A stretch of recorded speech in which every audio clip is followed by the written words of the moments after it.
shehu kai zan kira fari ka karan sani da fahimta baituka na siyo tsari yaban shehu ne na dauko rabbana sake mun kari wayi ka dubo ni a baiti ka seto ni kamun yayyabi ilhama dan isar wanda ya ganka kanin ko salatul fati gun hakikar zuwan adam kar tabbatar buri ne shi ya zamto cikar zamzam wani na fitaccen sarki sannadi yantuwar adam sa alihi Allah a kaunar su mintilla ka sanyo dukan ashabu din a can fari sun mika a ya katibi na wilaya duk rijalai suna gunka masoyin mu shakki tani wajibi ne mu gaishe ka cikin halara ya shehi babu mai gane girman ka kawai san ka tsira ne a gane ka ƙarya ne jinin sayyidil kaunaini ba ni girma da girman ka cikin ladabi da biyayya na tahogun ka ya shehi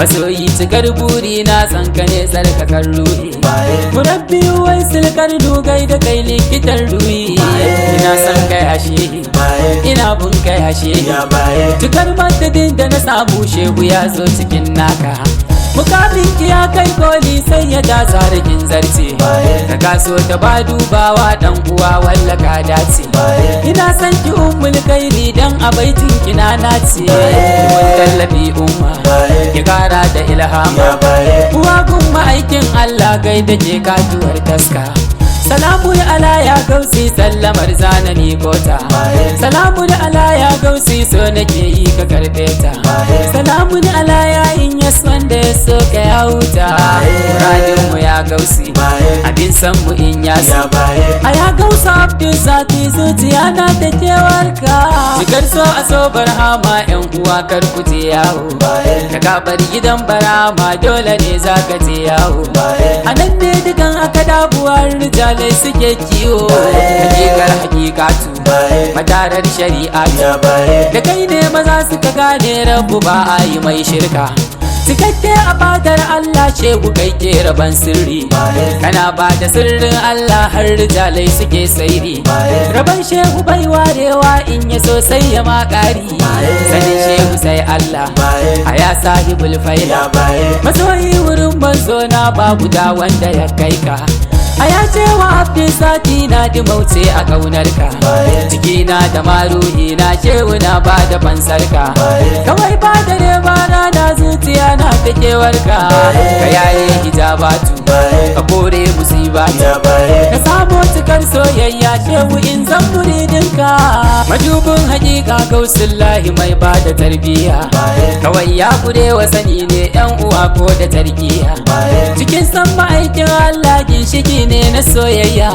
muradinmu ne shehu kuma daina yin kiwo ina nan da zan barhama walla ko za a min duka kana zahirin boyewa shehu wai yaushe ka fara abin duk da ruhi ke so shehu din fara ka tara dukan kuskure na halitta shehu wallahi ka gyara da ka so shi ka dace da ka ki shi ka kauce ma'auni na san mahamudu so ga barhama la shakka dubin hadimai ya tara ga mazaje a bayansa cikar ɗaukakar kibiri ma yayi noma a gonarsa isar cik fito ka duba har ya zamto muridinsa kuma daina nemansa a narke a ƙaunarsa ce ta farin mu kai makaucin mu karyarka hakikar wadatar alam wai ta za ka gano shi ta kayo batun gano shi to anan za ka manto shi masoya kawai ba komai tun da ruhinmu ya so shi muradinmu ne baye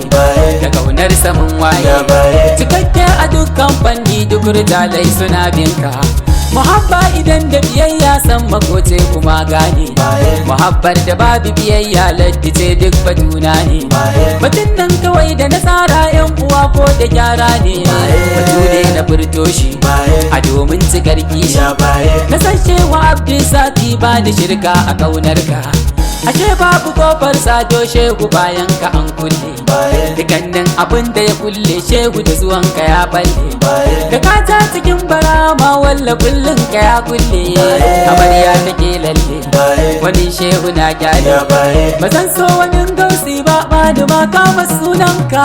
Cikin san ka ba wai gawa shehu mun so ka ba haufi. A san shehu ne da fa'ina ba ni tsoron ka mai zafi.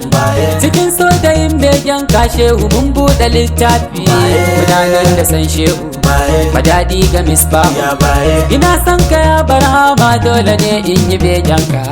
Cikar san ka ne soyayya san ka shi ne cikar huku. Ashe babu mai gano katin da sunan ka ne gaibu. Sayayye a fadar Allah shehu sunan ka ne kudubu. A ya sani bulwakati hakikar munajati. Da an so ka to an sere shewa an kasa gano ka. Batu ya kure wallahi din da na so kai a shehu. Yabo dole ne in tsara ko shiru ko da yin ihu. Cikin so da ma begen ka shehu ba na batun sulhu. Gidaje gaban mota kudaden ka in huta. Na samu cika ta dini shehu in zan muridinka. Yabon kai da neman suna kar ya zamto ɗabi'un. Masoya mu shafe komai kar da aibi ya rabo.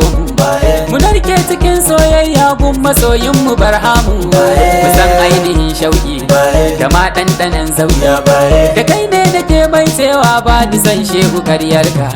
Ta yaya ka san barhama har kake furta sunansa. Masoya mu bar duban kai ko ganin wana ya kasa. A shaiki har azumci ma na ji zance a zancensa. Sidoki mahanga ne a jazba matsira ne. Idan ka sake ɗaya tabbas dole ne za ka sha sarka. Zuwan shehu ba ta yayyashi ya kawo da sassauci. Kawai naka ne authentic din da shi ke da inganci. Da ka ɗau diyayyar gausi fondishin ne a kafirci. Mutum haka ya so shi cikin ruhu na ji shi. Batu ne da ke ta fitarwa wanda ya so cikin naka. Ashe ba batun ganewa dole sai an bi bayan ka. Zuwa gun ma'aikin Allah dole sai an halarto ka. Ina so ka gane cewa shehu shi ne a komanka. Ka kaso shi ka tsere magautan ka kake.